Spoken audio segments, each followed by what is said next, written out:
আসসালামু আলাইকুম। এই মুরব্বিকে নিয়ে আপনারা দেখেছেন গত কয়েক মাস আগে আমি একটা ভিডিও আপলোড দিয়েছিলাম। উনি আপনার এক পা নেই, তারপর উনি একজন উদ্যোক্তা, উনি ঠাকুর বাজারে বসে নিজের ব্যবসাটা নিজে করে। তো আজকে উনি হঠাৎ আমার খোঁজে আসলো, ওনাকে নাকি কে বলেছে আমি ওনার জন্য টাকা কালেকশন করেছি, আমার কাছে ওনার টাকা আছে। দেশ এবং দেশের বাইরে থেকে অনেকেই বলেছে। আসলে ওই ভিডিওর টপিকটা কী ছিল?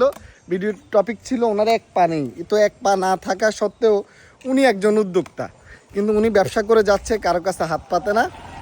আজকে এই মানুষটা আমার কাছে আসছে। ভাই আপনারা কেন এই তথ্যটা দিয়েছেন ওনাকে, কেন ওনাকে ভুল বুঝাইছেন? আমি কি ওনার জন্য ওইখানে কোনো বিকাশ নাম্বার দিয়েছি?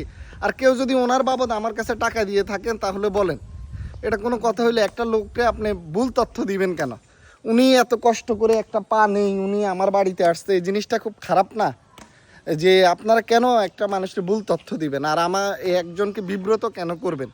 আমার সম্পর্কে নেগেটিভ কেন আপনার এই তথ্যগুলো ছড়াবেন? এগুলো ঠিক না, এগুলো আসলেই খারাপ লাগে।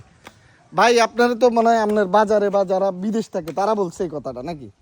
সবাই বলছে। হ্যাঁ, মানে আমি আপনার জন্য টাকা কালেকশন করেছি। হ্যাঁ, এখন আপনার কথা হইলো যারা বলছে, যারা টাকা দিছে তাদেরকে বলবেন আমারে ফোন দেওয়ার লাগে। আমার কথা কি বুঝছেন নি নাকি বুঝেন নাই?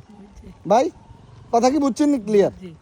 আপনার বাড়িতে হলো আরুকের এইদিকে এই লোকটা অনেক দূর থেকে কষ্ট করে এসেছে, ওনাকে একটা তথ্য দিয়েছে আমি নাকি ওনার জন্য টাকা উঠিয়ে মেরে দিয়েছি। আসলে এগুলো ঠিক না। দেখুন সম্পূর্ণ ভুল একটা তথ্য। মূলত ভিডিওটা ছিল একটা ইন্সপিরেশনমূলক, আপনার অনুপ্রেরণা, যেন মানুষ কাজ করে নিজের পায়ে নিজে দাঁড়ায়। এগুলো ঠিক না, আবারও বলি এগুলো ঠিক না।